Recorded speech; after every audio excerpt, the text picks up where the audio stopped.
සංඝ සභාවෙන් සහ මහානායක හිමිවරුන්ගේ මාර ආශිර්වාදයක් තියෙනවා මේ යන තත්ත්වෙ කාටද? එහෙම එකක් මහානායක හඳුරු කිව්වේ නෑ. මතවාදේ පිළිගන්නවා කියලා කිව්වා. ඒක තමයි අපි දැන් මේ හොයන්නේ. මොකක්ද මේ මතවාදී කියන්නේ?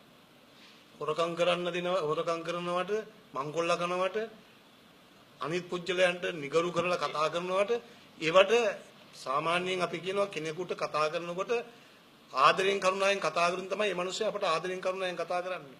භික්ෂුවකට අදාළ නැහැ අරුමු මහා අශීලාචාර විදිහට කතා කරන්න භික්ෂුවට මේ හැකියාවක් ඇත්තේ නැහැ. අනිත් ප්‍රශ්නේ තමයි දැන් පොදුබල සංවිධානය ඇති කර ඇත්ත වශයෙන්ම අපි සතුටු වෙනා මොකද මේ බෞද්ධයා නගා සිටවන්න බෞද්ධයාගේ ආර්ථිකය නගා සිටවන්න ශාසනයේ දියුණුවට පොදුබල බලය පෙන්වන්න එහෙම නැත්නම් අමාත්‍යාංශ රීලා මෙතිත් එක්ක කුටි කියලා ගන්න අනිත් කඩවලට කඩාපනින්න ඒක මොන බුද්ධාගමද ඔය ඡන්දේ ඉල්ලන්න එහෙම බෑ.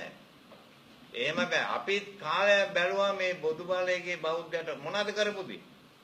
හෙළුරු මේ වගේ තමයි. මොනවද හෙළුරු මේ කරේ? වාහන ගත්තා, කොළඹින් ඉඳන් ගත්තා, ගෙවල් හැදුවා, පන්සල් හැදුවා ඉන්නවනේ. ඔයිට වැඩි මොනවද කරලා තියෙන්නේ? අවංකව කියන්නේ. ඒ වෙන්න පුළුවන්. ඔබතුමා ඇහුවා මේ ඇයි අපි මේ වෙලාවේ කතා කරේ ඇත්ත වශයෙන්ම අපිට කතා කරන්න දැන් අවස්ථාවක් ඇවිල්ලා තියෙනවා. මීට ඉස්සෙල්ලා මේ මහානායක හඳුරු ආශිර්වාද කරේ නැහැ කියන වගේ ඔය වගේ මේ එහි යුනේ නැහැ.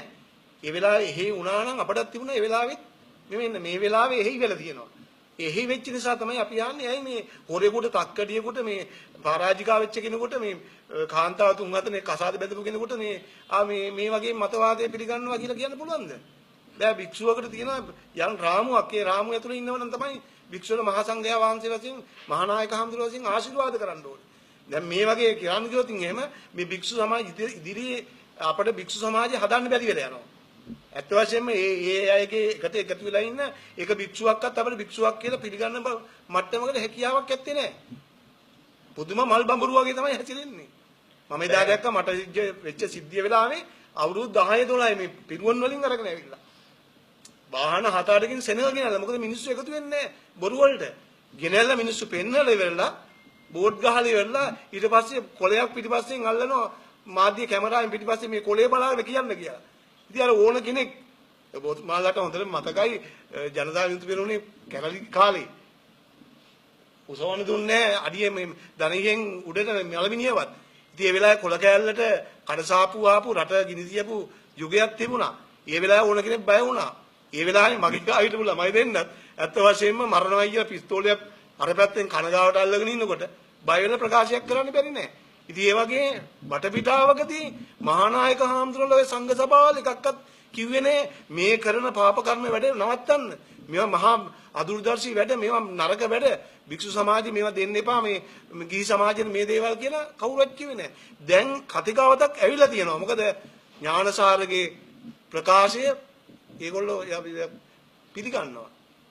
ඒක මොකද්ද මේ පිළිගන්න ප්‍රකාශය? මෙයා මොකද්ද දෙන ආදර්ශය සමාජයට? ඔය බොදු බල සේනාව හෝ අනිත් ඔය මේ මූලධර්මවාදී සංවිධාන බෞද්ධ හෝ වේවා, ක්‍රිස්තියානි හෝ වේවා, මුස්ලිම් හෝ වේවා තියෙන මූලධර්ම සංවිධාන ගිහිලා ඒ අයගේ පාර්ශවයට කරපු දෙයක් කියලා බලන්න. වැඩි ඕනේ ක්‍රිස්තියානි අය ගිහිලා ගම්මාන ගිහිලා බෞද්ධයෝ මේ බඳව ගන්නවා. යන්නකෝ ජායලට කොච්චර ඉන්නවද ඒගොල්ලෝගේ බැරි අය? යනකො මග්ගොනට ඕනතරම් ඉන්නවා. ඒ නිසා ඒ අය නිතර බලන්නේ අර තමන්ගේ බොරුවට පුම්බා පෙන්නන යම් දෙයක් පෙන්නලා මේ සංහිදියාව කියන ව්‍යාපෘති මේ සංහිදියාව කියන රටේ ඒකාග්‍රතාවයේ ඇතුව හැම කෙනා එක්කම නිහඬතාවයෙන් ඉන්නේ බින්ද දමන්න මොකක් කර ක්‍රමවේදයක් තමයි ඒ හදන්න දන්නේ. ඒ නිසා අනිවාර්යයෙන්ම මහානායක ආම්දුරන්ටත් ඒ වගේම සංඝ සභාවටත් යටිපැත්තේ කවුරු හෝ කෙනෙක් අපි කවුද කියලා දන්නේ ඉන්නව යටිපැත්තෙන් ලියා දීලා තියෙනවා මේක ඔබ වහන්සේලා කරන්න. ඒගොල්ලන්ට කරන්න පුළුවන් මේ බම්බුවක් නෑ. ඒ සංඝ සභාවට සංඝාඥාවක් දානවලු මේ 10 දෙනාට පුළුවන් සංඝාඥාවක් ගේන්න. මේ 10 දෙනා පත් වෙලා තින්නේ කොහමද? මේ නායකාන්තර පෙන්වුවා මේ කඩදාසියක්. මෙන්න මේව තමයි මේගොල්ලෝ මේ පත් කරගෙන තින්නේ. පන්සල් 19ක් තියෙනවා අස්ගිරි විහාරෙට. අස්ගිරි විහාරේ පන්සල් 19ක් තියෙනකොට මේ 19 පන්සල් පහක් කොහොමද සංඝ සභාව නියෝජනය කරන්නේ? සමස්ත අස්කිරි පාර්ශ්වයේ තියෙන විහාරස්ථාන ලංකාවේ දස දිසාවේ තියෙනවා. මේ දස දිසාවෙම ඕනේ එහෙනම් මේ හැම දෙනාගෙන්ම අනුමැතිය අරගෙන ඕනේ මේ කතාව කරන්න. ඒ හැම දෙනාම මේ මතවාදයේ කියන කතාවට විරුද්ධයි. මේ අස්කිරි පාර්ශ්වයේ මහා සංඝ සභාව කරු මේ පාප කර්මයට ඒගොල්ලන් අත තියන්නේ නැහැ. මේක ඉල්ලාස් කරගන්න කියලා ඒගොල්ලෝ කියන්නේ. ඒ නිසා අපිත් ඉල්ලීමක් කරන්නේ ගෞරවයෙන් යුක්තව මේ ප්‍රකාශය ඉල්ලාස් කරගෙන සංහිඳියා වැඩ පිළිවෙලට ඒ සංඝ සභාව ආශිර්වාද දීලා සිංහල දෙමළ මුස්ලිම් බර්ගර් මැලේ කියන හැමෝට අපේ ඇඟිලි පහ වගේ එකට ඉඳගෙන කටයුතු කරන්න මේ රටේ වාසනාව උදා වේවා කියලා ආශිර්වාද කරන්න කියලායි අපි ඒ සංඝ සභාවට කියන්නේ. අනිකුත් සංඝ සභාවටත් ඒ ටිකයි කියන්නේ. දැන් ඔය මේ ඔබතුමා අහපු ප්‍රශ්නේ තියෙනවානේ. දැන් අපි කාලය බැලුවා මොකද්ද මේ රටේ බෞද්ධය වෙනුවෙන් ශාසනය වෙනුවෙන් බෞද්ධයන්ගේ උන්නතිය සඳහා පොදුබල කියන එක කළේ. කියන්නකො එක. ඇප්ලිකේෂන් එකට අය කිරීම කීයද? 25000යි. ඇප්ලිකේෂන් එකට අය කිරීම 25000යි. අපේ හාමුදුරනේ කියලා පටන් ගන්න තියෙන්නේ. එතනින් මොකක්ද ඒගොල්ලෝ කියලා තින්නේ?